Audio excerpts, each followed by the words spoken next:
I don't know how else to explain it, but the vibes were just off, and I knew something was wrong. I turned and went back to my car, getting in and immediately starting to do a U-turn. But I felt a problem. The steering was stiff, and my car was struggling to move through the gravel, feeling extremely bumpy and jittery. I got out and felt my heart drop when I saw that my front tire was flat. Then I looked over at the other tires, and every single one of them was flat too. Not just a little deflated, but completely flattened. In that moment, my stomach dropped. Knowing this was a purposeful act, my mind raced with possibilities. What terrified me was that I didn't know whether someone had put something in the path or if someone had come up while I was at the house and done it behind my back. Either way, the only thing I knew was that someone was out there with me. Way out in the woods, in the middle of nowhere. I got back inside my car and locked the doors, trying to call 911 but having no connection. As I ran through my few options, I saw a light in the house flicker, and the front door opened wider, revealing a man in the doorway. Without hesitation, he started walking quickly over to my car. This time, I didn't second-guess myself. I put it in drive and forced my car through the gravel. In the mirror, I saw the man stop and stare at my car. Once I was on the main road, I drove more carefully, going slow to avoid damaging my car until I got enough signal to call 911. What unfolded afterwards was equally terrifying. The house was owned by a single mother with 2 kids, all of whom said they were at home sleeping in their rooms at the time I claimed this happened. They never ordered anything, didn't see any man, and didn't find anything missing in their home. I don't know if they were in on it somehow or if they were just as much victims as I was. Why the man ordered food to the house and slashed my tires still doesn't make sense to me. The only thought I could muster was that maybe he was planning something horrible against that family, and I was going to be set up to take the fall for it due to my presence at the property at the exact time it would have been committed. It may sound far-fetched, but if that's true, then my getting away might have saved more lives than just my own. Days passed, but those experiences still lingered in my mind, reminding me that I live in a world where mystery and danger can lurk around every corner. That only made things even weirder. I returned to my spot in front of the TV, but I left the show on pause, feeling too uneasy to relax. I sat there, listening, waiting, my heart beating a little faster than usual. Just a few minutes passed before I heard footsteps again, this time coming from outside the house. But they weren't on the porch anymore. These steps were moving along the side of the house. My body tensed. This wasn't right. Without hesitation, I jumped up and ran to the back window. Through the glass, I saw the 2 men had entered the backyard by opening the gate. My heart pounded violently in my chest. Were they planning to break in? I crouched low, staying out of sight from the window, but I could still hear them. They approached the back door, talking quietly before they began fiddling with it. Panic surged through me, and I knew I had to act fast. I dashed into the garage, grabbing my phone along the way, and called the police. My voice shook as I explained the situation, telling them I believed an attempted break-in was happening. Less than a minute had passed when I heard a loud popping sound that reverberated through the house. The back door had opened. I froze as I heard their footsteps moving inside, heading straight upstairs towards the bedrooms. A door creaked open, then closed behind them, and then silence. Nothing more. I stayed in the dark, in the garage for what felt like the longest, most terrifying 10 minutes of my life, waiting for the police to arrive. When they finally did, I heard hurried footsteps upstairs, followed by an argument breaking out between the two men. Several officers entered through the back door, quickly running upstairs. Meanwhile, one officer came to the garage and helped me get out safely. The men didn't resist arrest. But the most unsettling part was that they never spoke a word about why they were there. Even weeks later, it was clear they hadn't been there just to rob the house. Yet, the only charge that could be pinned on them was breaking and entering. What truly frightens me, though, is that they seem to be looking specifically for my parents. It felt as though they had planned to wait upstairs for them to return from their trip. Sometimes, I wonder whether I should have revealed myself to them. Would that have prevented the break-in? But something about their behavior tells me that even if I had, they still would have forced their way inside and done whatever they needed to ensure they got what they came for.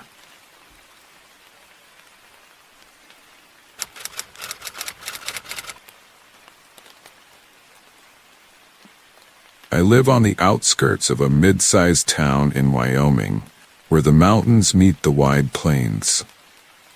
My choice to live here wasn't random. It was due to the possibility of owning a large piece of land, which is nearly impossible in most other states. My house is small, but it was warm and cozy enough to be a refuge for me. This happened 4 years ago, in 2019, during the spring, when the sky was pouring rain almost every day, making the atmosphere seem a bit gloomy.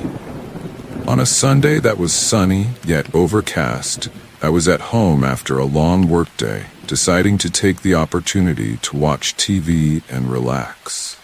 I spent most of the day unwinding, surrounded by the sound of raindrops falling on the roof.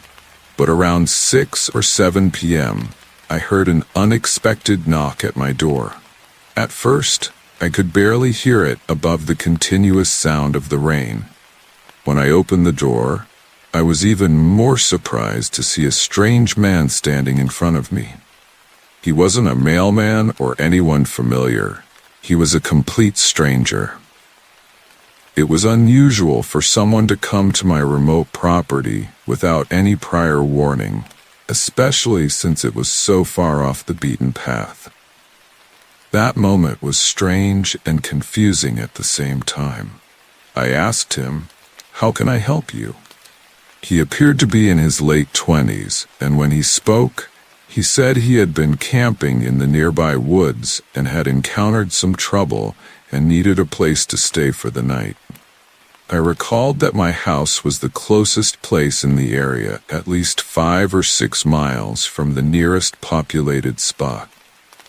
I felt sorry for him, especially with the rain pouring down, but the thought of letting a stranger into my home raised alarms in my mind. I offered him the use of my phone to call someone to pick him up, but he bluntly refused my offer, stating he couldn't stay here. After that, he walked away. I watched him as he walked a bit down the dirt road. Then he veered off into the woods. Even though the situation was odd, I didn't dwell on it for more than a few minutes before returning to my television. I didn't check the time very often, but at least 2 hours must have passed, and it was well into the night when I noticed an orange glow coming from the window in my backyard. I got up and moved the curtain aside, and through the rain and fog, I saw a small campfire burning in the middle of the woods outside my house. It flickered under a large tree as the rain fell on it. Standing next to it was the outline of a figure holding something, but I couldn't tell if he was facing my house or looking deeper into the woods. After a moment of contemplation, I closed the curtains and picked up my phone to call the police and inform them about the person outside my house. I knew it would likely take them an hour to arrive, and whoever was out there wasn't causing me any harm yet, but at the very least, I wanted them away from my house before I went to sleep. After I hung up with the officer, I checked the window again. The fire was still burning, but the figure was gone. Then I heard footsteps approaching the house. I ran to another window and saw the man walking past with a hunting rifle in his hand. My heart raced as he turned the corner and headed toward the front door. He knocked on the door a few times, then there was silence. I grabbed my self-defense handgun from the hallway closet and hid behind the wall, trying to process the situation I was in. He knocked again, and this time I could tell he was using the stock of his rifle, nearly breaking a panel out of the door. In that moment, all I could think was that I needed to deter him immediately before it became a life-or-death situation for one of us. I shot towards the edge of the doorframe, deafening myself momentarily as the shot rang through the house. When my hearing returned, all I heard was the rain pouring down. No footsteps, no banging, no yelling. After 5 minutes of complete silence, I gathered my courage and looked through the peephole, seeing an empty porch and clear footprints leading away from the house. He must have run right after the shot. During the few seconds I couldn't hear anything. The police conducted a thorough search and found some strange details near where the campfire had been. They discovered a duffel bag with evidence that it had been buried nearby and likely dug up just hours before the attack. They told me it was probably a burglary kit or possibly even a murder kit that had been planted in advance to be used later. This meant that whoever attacked me had planned it and had been close to my house at least once before that night. Why he specifically chose to attack me is still unknown, and who he is and where he is now remains a mystery, with no closer answers even 4 years after the incident. I still live in the same house, and I worry every day that he might return. I can't shake the memory of that moment, and I still feel surrounded by danger every time I hear the sound of rain.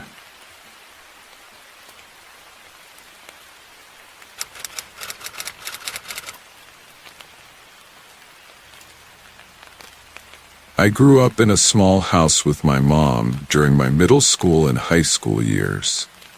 She worked an overnight job, which meant I spent most nights alone from 8 p.m. to 4 a.m. At first, that freedom seemed fun, but soon I realized it came with a deep sense of loneliness. This incident happened a few months before I graduated high school. On a regular night, I said goodbye to my mom around 7:30 p.m., just like I always did. After she left, I decided to enjoy some video games to pass the time. I was supposed to go to bed early since it was a school night, but I lost track of time and stayed up later than I should have. When I finally looked at the clock, it was 11:30 p.m. I turned everything off and went up to my room. Before I fell asleep, I ended up scrolling through my phone for a few more minutes. Suddenly, I woke up thinking I heard a door close downstairs. I glanced at the clock next to my bed and saw it was 3:30 a.m. I assumed my mom had just come home early from work, so I turned over to go back to sleep, listening to footsteps moving around downstairs. After a minute, I began to listen more intently. Normally, my mom would head straight upstairs when she got home to get ready for bed, but these footsteps sounded like they were just wandering around. After another 2 or 3 minutes, I realized they weren't stopping at all. It was as if someone was going through each room, moving slowly as if taking a tour of the house. I started to get a little anxious, fearing it might not be my mom but someone else. I got up and turned on the light in my room, and almost immediately, the footsteps stopped. I listened from the other side of my door and still heard nothing. Carefully, I opened it and peered out into the hallway. I expected to see some light coming from downstairs, but the whole house was dark. Whoever was down there hadn't turned on any lights, which frightened me even more. I made sure to keep quiet as I stepped further down the hallway until I reached the top of the stairs. I knelt down and looked through the railing to see into the living room. Nobody was there, and even in the dark, I could tell nothing had been moved at all. My PlayStation was still there, and in my mind, that was a telltale sign that there was nobody else in the house except maybe my mom. I thought if someone were here to rob us and had walked through the whole house, they would have definitely taken the most valuable thing in the room. At that point, I just wanted to know if it was my mom who was walking around, or if I was experiencing some weird auditory hallucinations.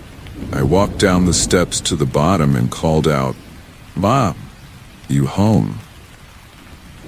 There was no response or signs of movement throughout the house.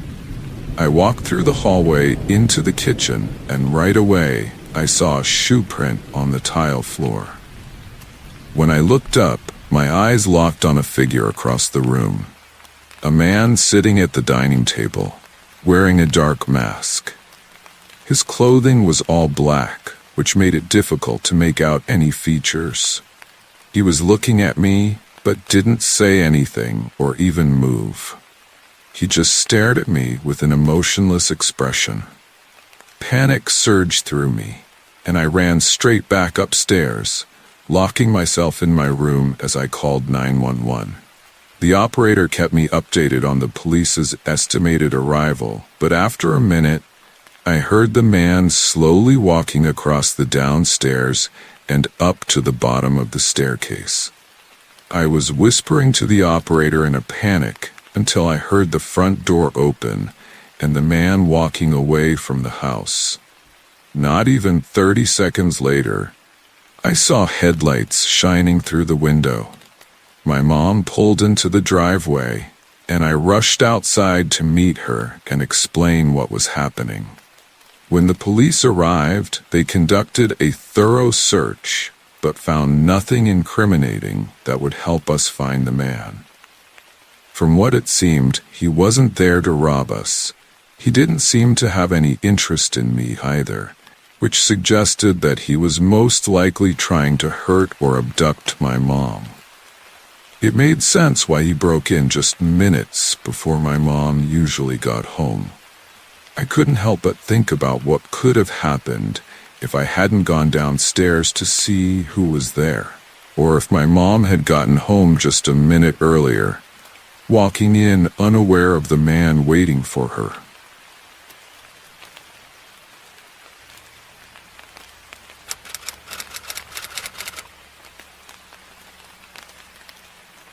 In a quiet countryside where trees embraced the sky and simple houses were scattered here and there, I lived alone in a small home. I had a few neighbors half a mile away whom I exchanged greetings with occasionally, but I preferred solitude. I only ventured into town when I needed something, especially since I was semi-retired, which allowed me plenty of time to enjoy the tranquility of nature. Sometimes, I worked on contracting projects, but most of the time I found myself savoring the peacefulness around me. This story took place in late fall when I was preparing everything for winter. I was outside retrieving my equipment from the yard and storing it in the shed, gathering tools of various kinds, lawnmowers, and other items I had left outside. I was busy organizing everything when I noticed something unusual. A man was walking along the road that connected to my driveway. He looked strange, as he carried nothing. No backpack, no camping gear. The road he was on was entirely empty except for a few houses like mine, and the town was a 4-hour walk away. I watched him until he disappeared down the road, and then I looked in both directions. There were no cars approaching from either side of the road. It felt odd, but eventually I pushed it from my mind and finished my yard work. I returned inside before dark and made dinner, trying to cool off after a long day.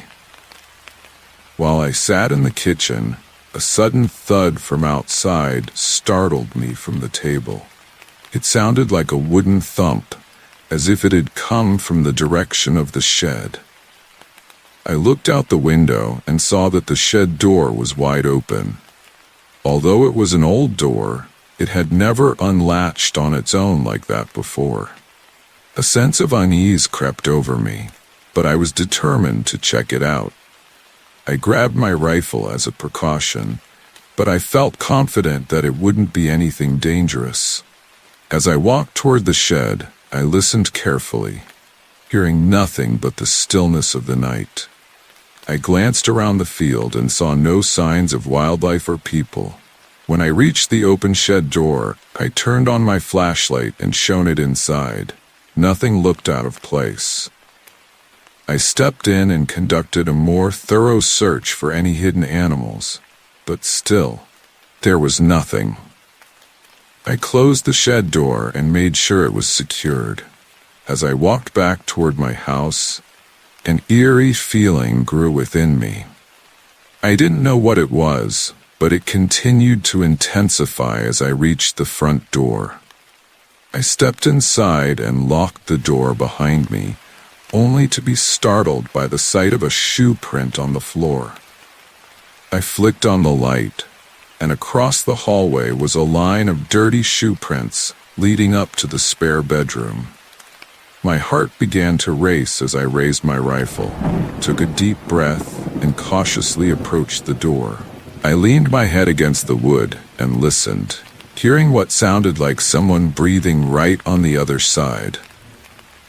Before I could even think about what to do next, the handle twisted from my grip, and the door swung open. I jumped back and raised my rifle as a man appeared, seemingly about to charge at me, wielding a large metal shovel. I think my gun stopped him in his tracks. He stood in the doorway, shovel raised like a weapon, with a face full of rage. I yelled as loudly as I could for him to stay back, trying to sound intimidating, but I was undoubtedly terrified. The man kept his distance, but the anger on his face never faded. I was at a loss for what to do. If I called the police, they probably wouldn't make it here for at least an hour, and I definitely didn't want to hold him at gunpoint for that long, risking something bad happening. As we stood in an odd silence, the man suddenly threw the shovel in my direction and then sprinted back into the room. I rushed in to see what he was doing and watched as he crawled out of the window. Part of me wanted to stop him, but another part couldn't bring myself to do it. He jumped out and ran off into the field, escaping into the vast empty night, with no way of knowing where he was heading. To this day, that man has never been identified, and his intentions remain unknown. All I can say is that if I hadn't had my rifle in my hands, or if he had gotten the jump on me, I likely wouldn't be here.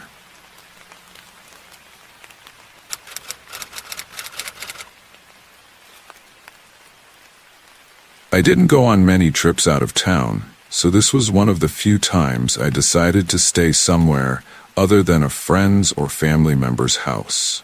The area I needed to stay in was quite small, and most of the hotels didn't look very nice, which made me a bit anxious about my options. However, To my surprise, I found a single home listed on Airbnb, which looked attractive and comfortable. I had never used the site before, but the house appeared to be much better than the surrounding hotels, so I decided to book it right away.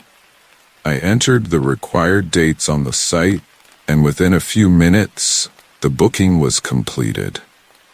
I felt a sense of relief that I found a place to stay. My plan was to spend just one night there, but I booked for 2 nights since I needed to stay until late the following day.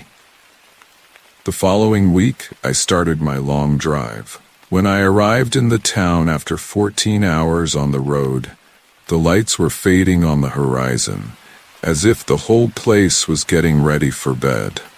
It was well past midnight, and as I approached the town, I realized it looked almost deserted. All the houses were dark, the stores were closed, and there were no people or cars in the streets. In fact, this was the first time I had seen a small town like this at such a late hour. I didn't expect it to be lively and active at night, but the eerie feeling of emptiness made me uneasy. The street leading to the Airbnb took me through a dark, tree-lined neighborhood, and the only light guiding me was from my car headlights. When I got to the house, I noticed it was one of the few that had its porch lights on, along with a light shining from an upstairs window. I assumed that the previous guest had simply forgotten to turn it off, so I didn't think much of it. Feeling optimistic, I started carrying my things to the front door. I got the key code from my email, opened the door, and stepped inside, locking it behind me. Inside the house, everything seemed fine, and there was nothing unusual. I placed my belongings in a corner and then went upstairs to turn off the light in the spare bedroom. It was a simple room with just a bed and a small dresser, but I felt relieved after turning off the light, so I headed to the master bedroom to arrange my things. I only needed a place to sleep, but I had booked for 2 nights because I needed to stay until late the next day. I was settled in bed for about an hour before I tried to sleep, but it was hard to relax. I kept trying to think of the things I wanted to do the next day, but the unease lingered. Suddenly, I heard a thud echoing through the walls of the house. I froze, staring at the door and trying to think about what could have caused the sound. After a moment of hesitation, I decided to check. I opened the door gently and peered into the dimly lit upstairs hallway. It was dark and quiet now, with no more thuds, only the sound of the house creaking in the wind. I stepped back and quietly closed the door, but an unsettling feeling crept over me as I thought more about the noise. I stood there for a moment, and then I began to hear soft creaking coming from the other room. Pressing my ear against the door, I realized that the creaking was footsteps approaching my door. My heart started racing as they came right up to the other side of the door. I gripped the door handle tightly, trying to keep it from moving, and just a moment later, I felt it pull down. As soon as I resisted, they eased off. There was a brief moment of silence before suddenly the handle was yanked down forcefully, and the door slammed open. I jumped back, holding my rifle up, as a man stood there looking as if he was about to charge at me, wielding a large metal shovel. I think my gun stopped him in his tracks. He stood in the doorway, holding the shovel like a weapon, his face twisted with rage. I yelled as loudly as I could for him to stay back, trying to sound intimidating, though I was undeniably terrified. The man maintained his distance, but the anger on his face never faded. In that moment of strange silence, he suddenly threw the shovel in my direction, then sprinted back into the room. I rushed in to see what he was doing and watched him start crawling out of the window. Part of me wanted to stop him, but another part couldn't make myself move. He jumped out and dashed off into the field, disappearing into the vast, empty night, leaving me with no way of knowing where he had gone. To this day, that man has never been identified, and his intentions remain unknown.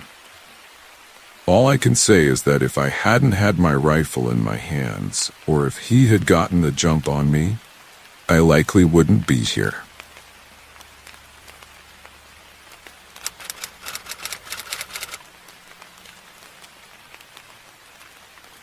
About 3 years ago, I decided to spend some time with my brother, who lives 6 hours away from my city.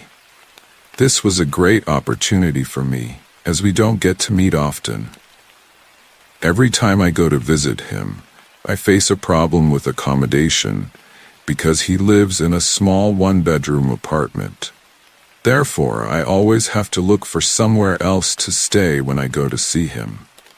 So I decided to rent a house near his apartment.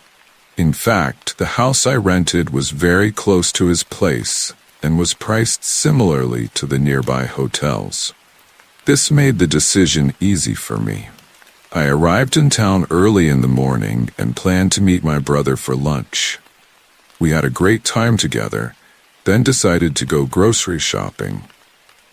After we finished, I returned to the rental house around 5 in the evening. When I got to the house, I noticed it didn't have much to offer. There was a couch, a TV, and a bed, but I didn't expect much because of the price I paid. After a long day, I was looking forward to getting a good amount of sleep. I stayed up until about 9 and then decided to go to bed. I lay in bed, but it took longer than I wanted to fall asleep. It took me about an hour to finally doze off.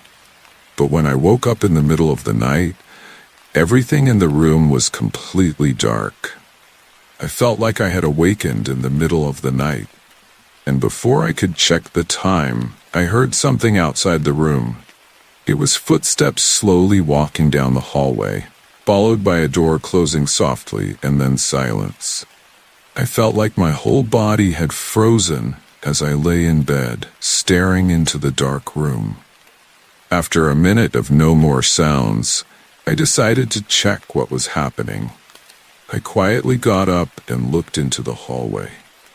I could see the front door at the end of the hallway, which I knew was the door I had heard close. But I wasn't sure whether the person was still in the house or if they had left.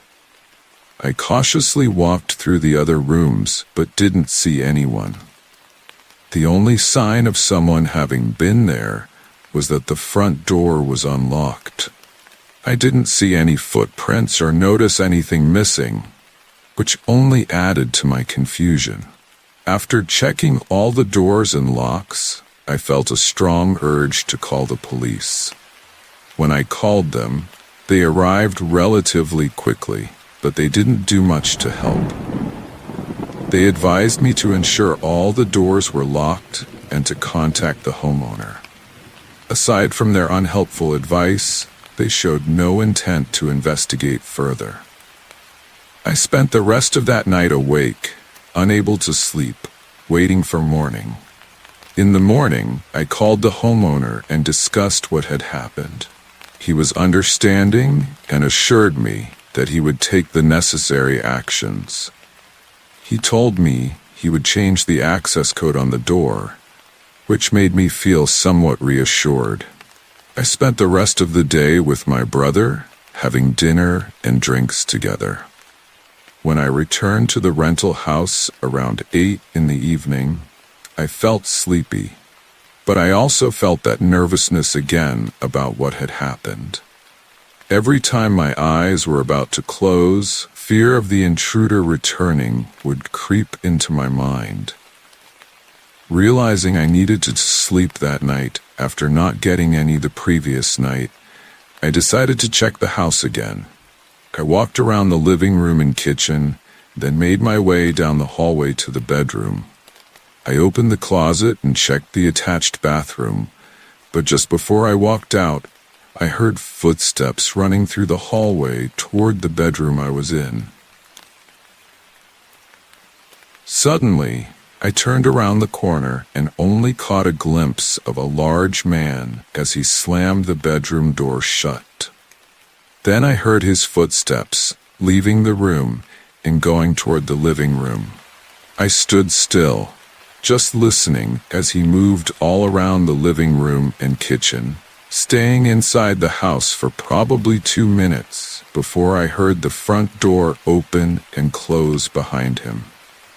I called the police again, and they arrived quickly, along with the homeowner.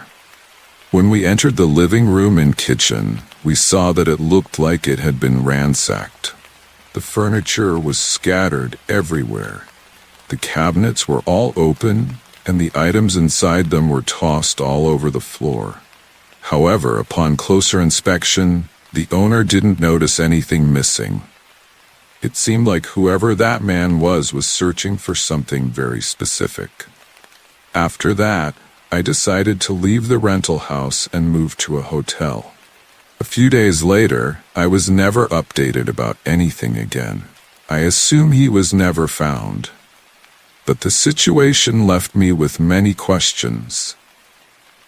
What really bothers me is that I had checked the entire house that night, so where was he hiding? How long had he been in the house with me?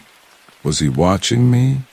And what would have happened if I had fallen asleep on the couch?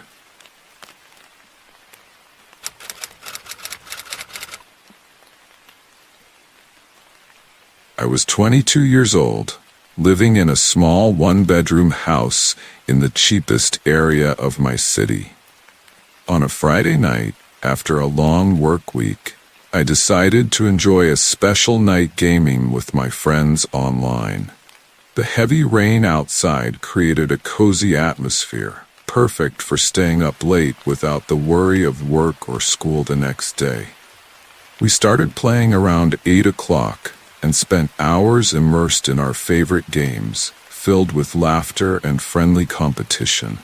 However, after about 2 hours, our fun was interrupted by a sudden thump coming from upstairs. The sound resembled something heavy falling, which raised my concern. Initially, I worried that there might be a leak in the roof due to the heavy rainfall, so I decided to check. The only rooms upstairs were a single bedroom and a half bedroom. Upon inspection, I found no signs of leaks or issues. Feeling unsettled, I returned downstairs and resumed playing with my friends. But I couldn't shake the nagging worry from my mind. I continued gaming until 2 a.m., when everyone else decided to call it a night. I turned everything off and sat on the couch with some snacks, watching YouTube videos on my phone. Just 10 minutes in, I heard another thump from upstairs. This time, it sounded even more muffled, as if it was coming from the roof. Determined to figure out what was causing the noise, I conducted a more thorough search of my bedroom and the bathroom. Still, nothing seemed out of the ordinary. I was convinced it wasn't thunder, as the vibrations felt more like something hitting the house rather than the distant rumble of a storm. After 10 minutes of searching, I decided to step outside in the rain to see if I could find anything unusual from the outside. Initially, I saw nothing significant, but then I noticed a large branch of a tree leaning very close to the side of my house. It was sturdy and about 3 or 4 feet away from the side, and even in the rain, it wasn't swaying much. As I gazed at the branch, I noticed a small window partially obscured by the tree. This window was higher than my bedroom window, suggesting it could lead to an attic. I had no idea that my house even had an attic. The hatch was nowhere to be seen, and the roof didn't seem steep enough to allow for one. This hidden window was the first indication I had ever seen of an attic. Intrigued, I returned inside and began searching for this elusive hatch. After a bit of searching, I found it in my bedroom closet. The hatch was small and blended perfectly into the ceiling, with only tiny gaps visible where it opened. Standing on a box, I pulled it down, revealing a rusty ladder. As I climbed up, I was hit by a musty smell, followed by another thump from below. I realized the attic was very short, maybe only 2 feet tall at most. Carefully, I climbed up and peered into the cramped space, which resembled a dark tunnel. At the far end, near the window, I could make out a figure crouching on all fours and staring directly at me. The shock almost made me fall off the ladder. Hearing them shuffling around, I quickly grabbed my phone and dashed out of the house, calling 911 from my driveway. The police arrived promptly and apprehended the man, who turned out to be a homeless person. He had apparently climbed to reach the window and had been living in the attic for at least a week without my knowledge. The absurdity of it all was almost unbelievable. I moved out shortly after that incident, and since then, I have always checked the attics in every house I've lived in. Yet, the haunting image that stays with me is of that man in the attic, on his hands and knees, staring at me with a mix of fear and anger in his eyes.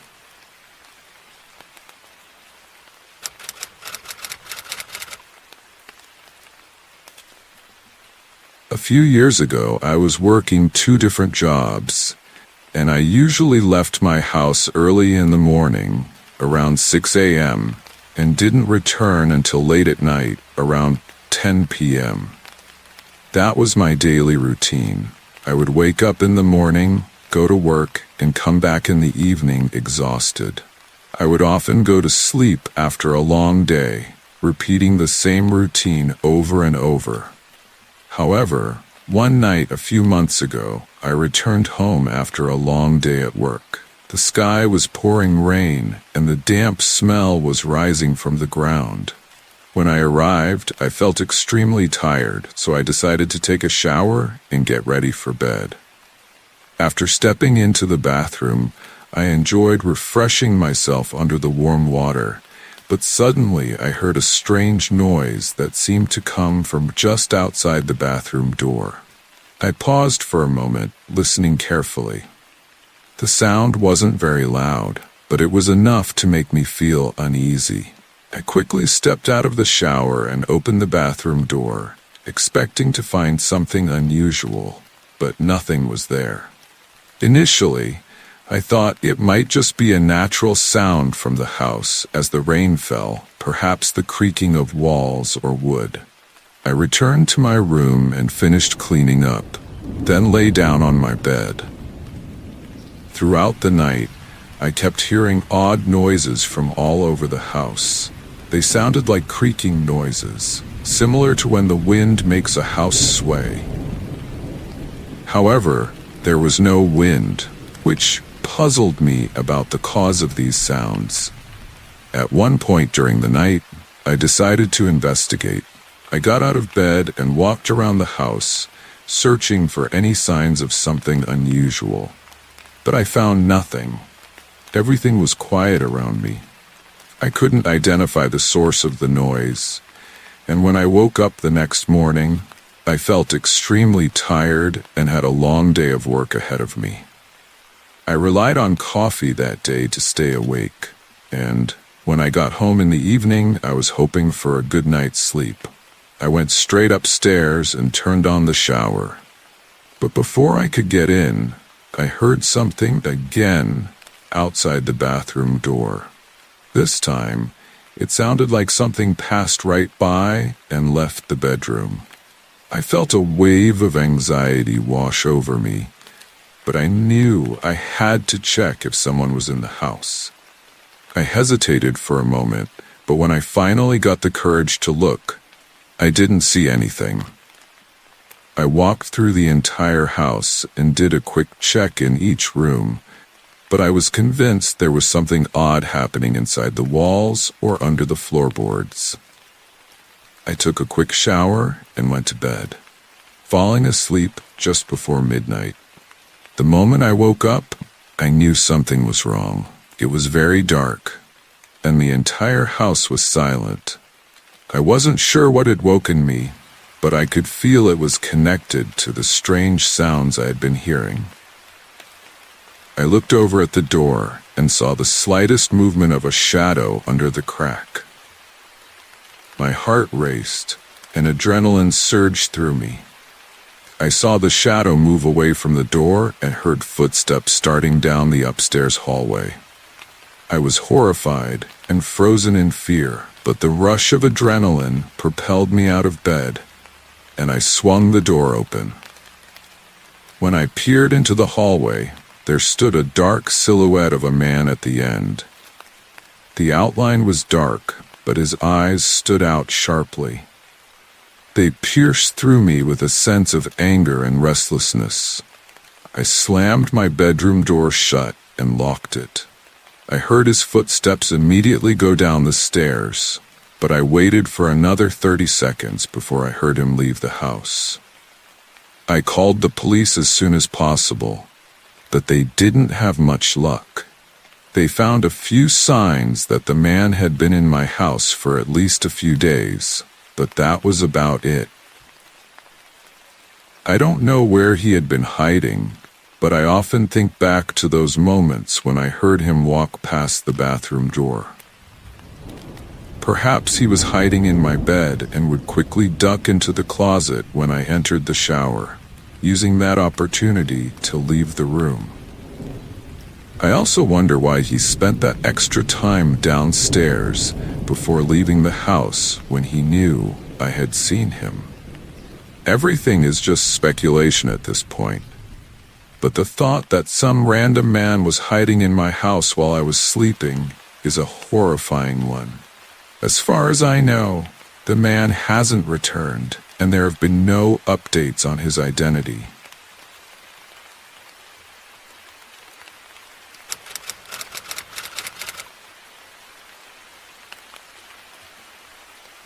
Last year, I moved into a new house away from the hustle and bustle of the city. This move was the result of my new job, which allows me to work from home, eliminating any reason to live in an expensive and crowded area.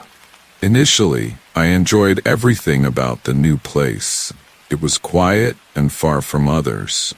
However, one afternoon during the week, I heard a knock on the door. Something that hadn't happened since I moved in. This was the first encounter I had with anyone since settling into the house, which made me feel a bit uneasy. I opened the door to find a tall man in his mid-40s. I smiled and asked, "How can I help you?" I thought he might be a neighbor from down the street, but his behavior was strange. He leaned to the side to peek inside my home, as if trying to see who else was inside. His actions raised a sense of alarm within me, so I pulled the door and blocked the way with my body. He didn't respond, but instead stepped back and walked away from the door. I watched him walk down the path and continue until he reached the street, where he got into a parked car and drove away. This incident was the strangest I had encountered so far, and I didn't know how to deal with it. That night, I decided to stay in and have dinner, just to ensure that the man wouldn't return. I hesitated about calling the police, thinking I might seem silly for having a man come to my door. Around 9 in the evening, I turned on the TV to relax before attempting to sleep. While sitting on the couch, I heard a voice speaking outside. I silenced the TV and listened. The voice was muffled, but I could distinguish the presence of 2 people talking in the backyard. I rushed to the back window and pulled the curtains aside. In the distance, I saw 2 figures walking through my yard. One of them was carrying a long tool, while the other was unclear. They moved between the trees until they reached the side of my house. I moved to a side window to see where they had gone, but I lost track of them and could hear them stop talking. I opened all the windows, but I couldn't see them or hear them again. Suddenly, there was a loud bang on the front door, making me jump and sending chills down my spine. I quietly walked toward the door and looked through the peephole. There was a man wearing dark clothes and a hat that covered his eyes. I felt he was one of the men I had seen moments before. I wondered, what does he want? But I was afraid he might know I was home. The man stood on the doorstep, looking toward the side of my house, then returned to look at me after a few seconds. I felt the fear increasing inside me. I went back to the living room to grab my phone and call the police. But my thoughts were interrupted by a loud crashing sound, followed by another sound, then another. I looked down the hallway and saw the man hitting a shovel against the back door. He saw me for a moment and then ran away. I was in a state of panic, and I needed a moment to decide whether to call the police or find a place to hide. The obvious answer was to do both, but my thoughts were interrupted again when I heard another sound at the side window. I grabbed my phone and called the police while the man continued to hit the window repeatedly. But at the moment the police answered, silence fell, and it remained that way until they arrived. When they showed up, I was surprised by the sudden noise outside, which turned out to be the same man who had come to my door earlier in the day. When the police detained him, he refused to say anything about the other man who was with him. He denied everything despite the clear scratches on the doors and windows. It was truly frustrating to listen to him, and even weeks later, the man still refused to explain why he had come to my house twice that day, or who the other person was. Many questions remained unanswered, making me feel uneasy. Why was this man trying to break in so forcefully? What was the purpose of the man on my doorstep? I moved in the following months, and since then, I had only hoped that I wasn't the target, or that I was no longer being followed. After a while, I used Craigslist to sell an office chair I no longer wanted. It wasn't broken or damaged. It had hardly been used. It took a few days, but eventually, I received a message from a man interested in buying the chair. We had a short call, and he seemed like any other nice guy. He was willing to pay the price I asked, so everything seemed perfect. We decided to meet at the local Walmart parking lot, which I chose to keep things in a public place. On Friday afternoon, I called the man and told him I was on my way. I arrived at Walmart on time and was informed that he drove a gray Honda Civic, which I realized was very general information. He also knew what car I was driving, so I hoped he would at least see me and approach me. But as time passed, he didn't show any signs. I sent him a text, and after a few minutes, I called, but he didn't answer. I waited in the parking lot for almost an hour, and when sunset began, I decided to head home. I was confused and frustrated about wasting my time for no reason. But when I was halfway home, I realized that a car had been following me for a long time. I felt tense about that, but as soon as I pulled my car into the street, the car turned away. After entering the house and throwing my phone and things on the table, I decided to go back to bring the chair inside. As I walked down my driveway, a car stopped on the road in front of my house. I couldn't be sure, but the car looked very similar to the one that had been behind me earlier. It was a dark red sedan that appeared to be at least 15 years old, with rust covering it. Quickly, I pulled the chair from my car and went inside, shutting the garage and locking all the doors. I looked through the windows and saw the car still parked in front of my house, and everything seemed normal. But after another minute, I heard the car door open and close. I looked again from the window and saw a person dressed in dark clothes standing by the car, but his face was directed toward the house, as if he were inspecting it. When I saw that, I closed the curtains and called the police, explaining to the operator that a suspicious man was standing outside my house and that I thought he had followed me home. They sent an officer, and I thanked them before hanging up. I tried to look again through the curtains, but I was feeling my heart racing. I moved between the windows, but when I got to the back door, I saw the man again. He was standing in my yard, looking at my house.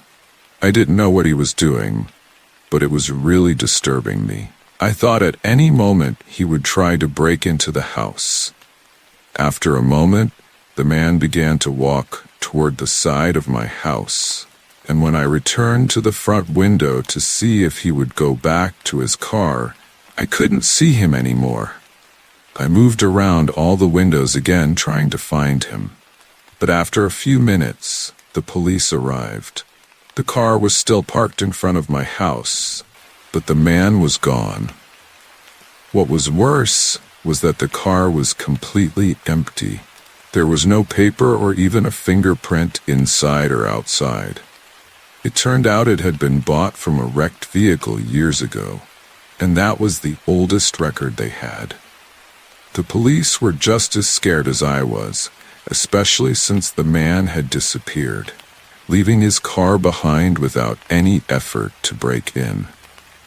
We could almost safely say that he was the same man who used an email and an untraceable account and followed me from the Walmart parking lot to my home.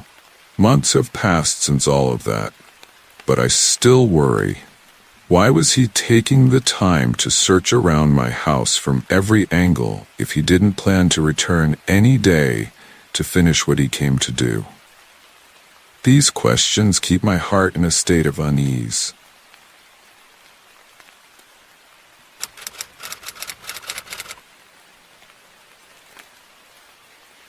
When I was 21, I made the hasty and perhaps reckless decision to move out of my parents' house. I was eager to be independent and live on my own, even though I didn't have the financial means to afford it. However, this decision had been on my mind for a long time, and it seemed like the most important step to take at that stage of my life. For months, I threw myself into a constant search for any opportunity that would allow me to move out of the family home. I was looking for affordable apartments, roommates to share expenses with, or even rooms for rent that fit my modest budget. From the very beginning of my search, I was obsessed with the idea of living on my own. I felt that having my own place would grant me the kind of freedom I had longed for. After months of fruitless searching, I felt like I had wasted a lot of time. But one day, while browsing Facebook, I came across a post that caught my eye. It was about a room for rent in my area.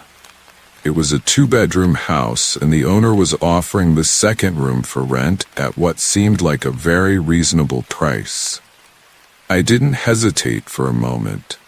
I sent a quick message to the owner, a man named Terry, and I received a reply from him almost immediately. It seemed as if he had been waiting for a message like mine. He responded within minutes. He asked me a few routine questions, then sent me a document that contained a long list of rules and conditions for moving in.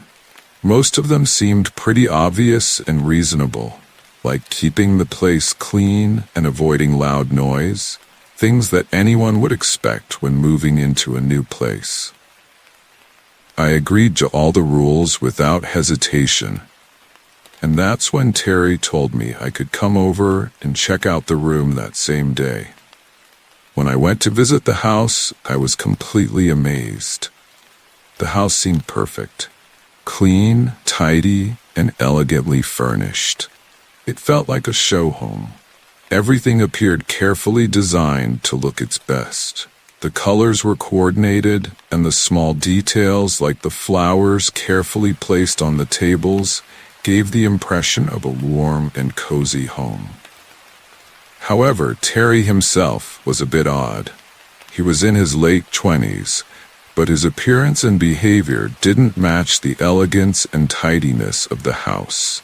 He was wearing an old, dirty t-shirt, and his way of speaking was strange. Despite all this, I was too excited to move out that I ignored those warning signs. Just a week later, I was ready to move in. I rented a moving truck, packed up all my belongings, and drove down to the house.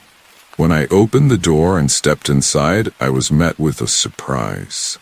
It felt as though I had entered the wrong house.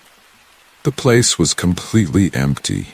There was no sign of the furniture I had seen during my first visit, and that except for an old, worn-out couch in the living room.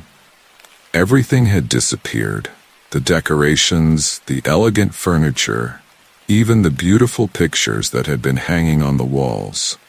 Terry was standing there, talking as if nothing was out of the ordinary. He was rambling on excitedly about how thrilled he was to have a roommate. I was utterly confused, so I asked him about the missing furniture. However, he completely ignored my question and immediately started helping me move my things into the house. Feeling uneasy, I went ahead with the move anyway, since I was already there. Several weeks passed, and during that time, I hardly ever saw Terry. He was always working late and wouldn't come home until well after midnight. And then, something even stranger happened. I started to notice that Terry had almost entirely stopped coming home at all. It was rare to hear him arrive, maybe once a week around 2 or 3 a.m. He would hang around downstairs for a while, then leave again, disappearing for days at a time. Part of me didn't mind since I enjoyed having the house to myself, but another part of me grew increasingly curious about what Terry was up to. Why had he been so eager for me to move in, only to never be home? Weeks passed without any sign of him, and I became more and more suspicious. Then, one night at 2 a.m., after weeks of not seeing Terry, I was jolted awake by the sound of him banging on my bedroom door and shouting my name. Startled, I jumped out of bed and rushed to the door. Terry was standing there, sweat pouring down his face, his expression filled with anger. "Do not leave your room," he barked, his voice harsh and commanding. Then he grabbed the door handle, ripped it out of my hand, and slammed the door shut with force. I stood there, completely shocked, my heart racing. I could hear his footsteps as he went downstairs, and after a moment, I heard a strange sound.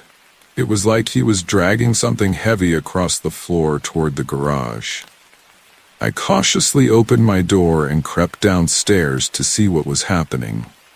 In the kitchen, there was a trail of mud and dirt smeared across the floor, leading straight to the garage door. I tried to open it, but it was locked from the inside. At that moment, I realized I was in a dangerous situation.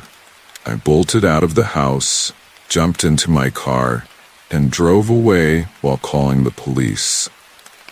By the time they arrived at the house, Terry was already gone, and the muddy trail I had seen earlier had been wiped clean. After a few days of investigation, it turned out that Terry wasn't even the owner of the house. He was renting it from someone else, and all the documents he had sent me and made me sign were completely fake. Terry likely wasn't even his real name. As far as I know, he never returned to the house after that night. I still don't know what he was up to. But the fact that he was so insistent that I stay in my room that night, combined with his sudden disappearance afterward, clearly indicates that he was hiding something terrible. What baffles me the most is why he was so eager for me to move into the house with him in the first place. I can't help but think that he had some kind of plan for me, and I'm just grateful that I got out of there before I had to find out the hard way.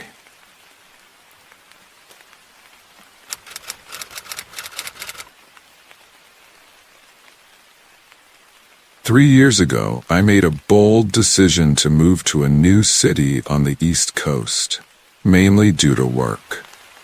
It was a big step for me, especially since I didn't have a lot of money at the time. Because of that, I couldn't afford to make a trip to see the house before moving in.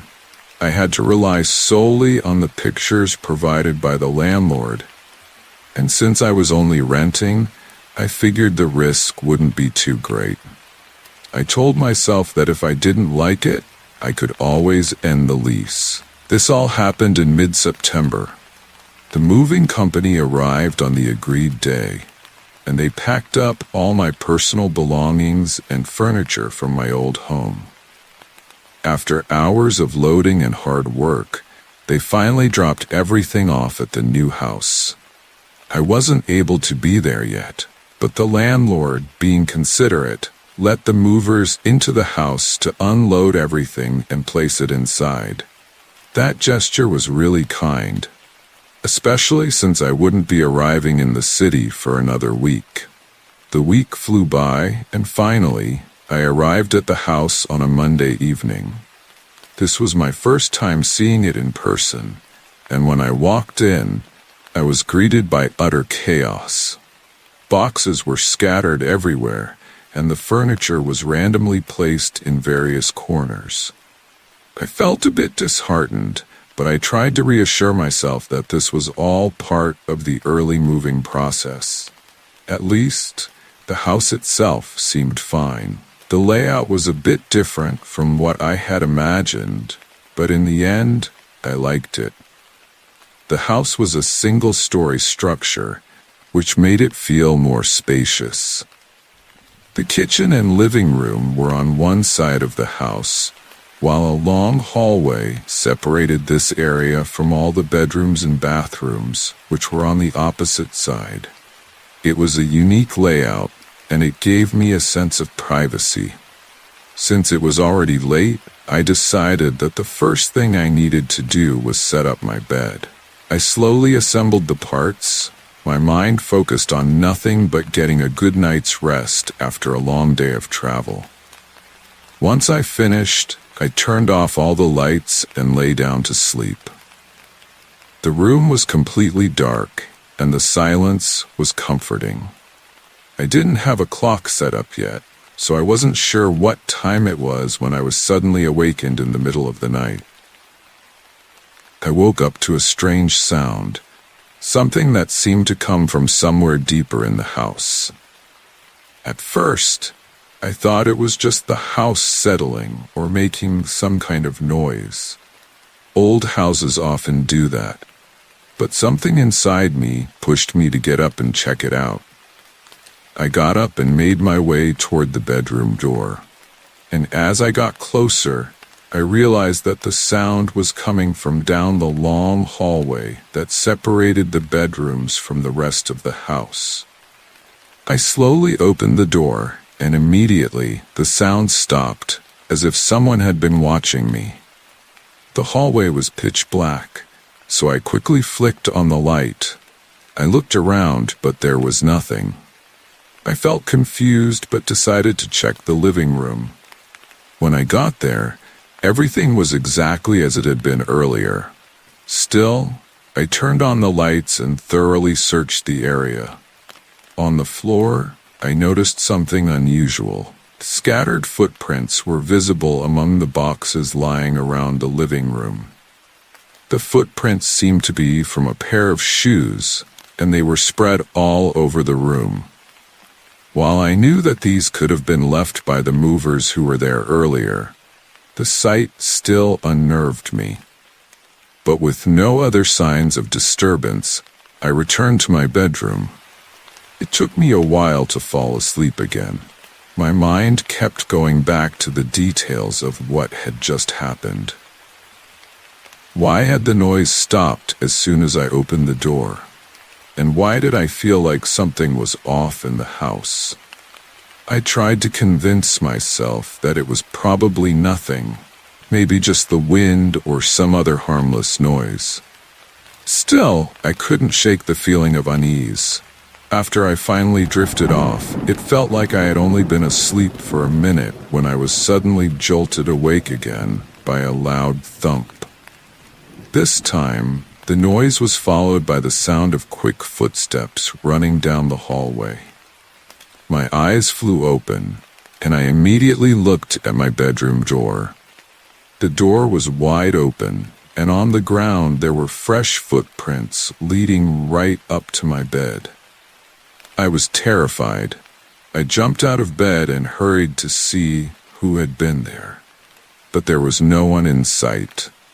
All that remained were the scuffed footprints of someone who had run away in a hurry. I grabbed my phone and immediately called the police, locking myself in the bathroom while waiting for them to arrive. When the police finally arrived, they searched the house but found no signs of forced entry, except for the footprints. It was all so strange. Even the officers seemed unsure of what to make of it.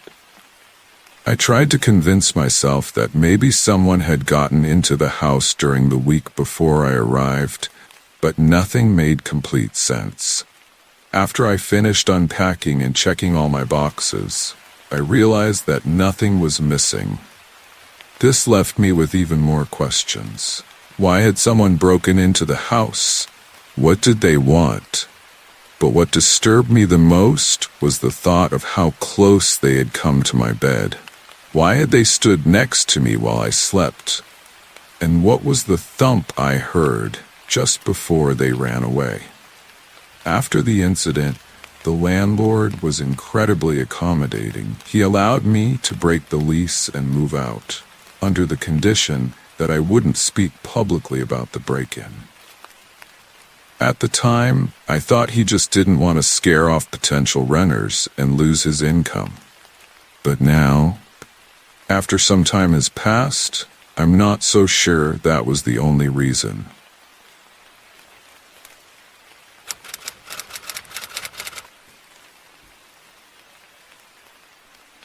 This happened a few years ago when I was 26. My single mother had just passed away, and being the only child, her house was left to me, either to sell or move into. At the time, I was living in a really run-down apartment because I couldn't afford much better, and after much thought, I decided to move into the house. It was already paid off, so I was saving a significant amount of money by moving in. My goal was to save up for a few years, get back on my feet, and eventually sell the house to buy one that I really wanted. Once my apartment lease was up, I packed my belongings and moved across town to the house. It was part of a rural farming community, but over the years, most of the land had been abandoned and turned into empty fields. My mother's land was no exception, leaving an old barn-style house in the middle of a vast field with only a small, overgrown path leading to it. During my first week there, I spent most of my time cleaning the house and organizing my stuff. The house had been neglected for a while, so there was dust everywhere, and the furniture was outdated. One evening, while I was cleaning the kitchen, I heard the sound of a car approaching the house. I looked out the window and saw an old pickup truck driving down the overgrown path. It was strange because the only reason someone would come down that road was to visit the house. But as the truck neared the end of the path, it came to a stop. I could make out a male figure sitting in the driver's seat, but I couldn't see any details. He stayed there for a moment with the headlights shining across the field, and then suddenly he made a three-point turn and drove away. I assumed the driver had made a wrong turn, but the incident unsettled me. It was eerie to see someone come all the way to the house, then leave without a reason. A few days later, after I had finished cleaning and organizing, I began to settle in.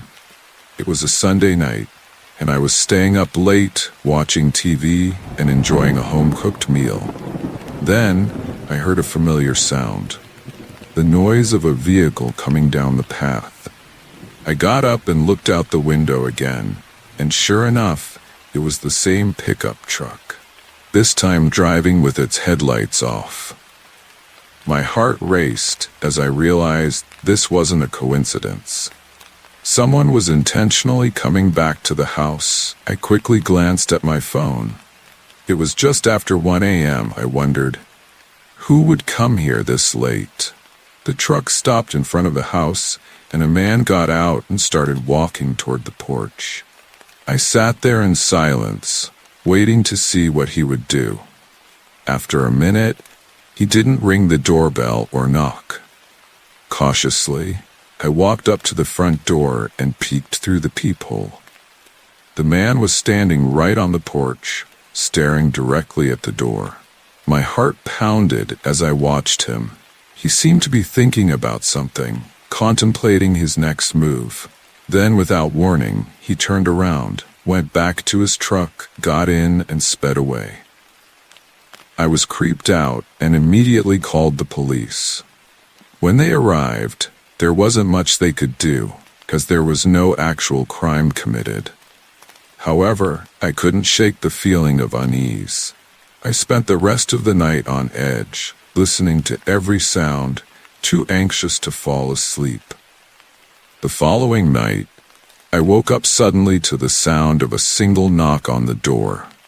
I jumped out of bed and looked out the window, but the truck that I expected to see wasn't there. Nervously, I left my bedroom and quietly headed downstairs. As I reached the top of the stairs, I noticed that the front door was slightly open.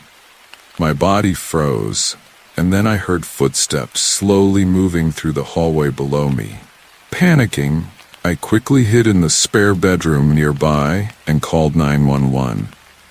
As the footsteps grew louder, I held my breath, terrified they would hear me. The intruder went straight into the master bedroom, where I could hear him rummaging around, like searching for something. I didn't dare speak to the police dispatcher, fearing the man would overhear me. After a few minutes, the intruder left the bedroom, walked back downstairs, and finally exited the house. When I spoke to the police dispatcher and ran to the back window to see if I could identify the person before they disappeared. It was dark, but I could make out the figure of the same man from the porch earlier. He was walking through the backyard toward the tall grass in the field, eventually vanishing into it. The police came and searched the property, but they couldn't find much evidence aside from my description of the man. What haunted me most was the fact that the man had known I was inside the house. He saw my car in the driveway and yet still decided to break in. It was clear he was looking for something specific, and I couldn't help but wonder if he had known my mother. Perhaps he had heard of her passing and came to steal something, but the thought that he had entered my bedroom terrified me. What if I had still been in there? What was he planning to do to me? I ended up selling the house just a month later because I couldn't bear the thought of staying there any longer.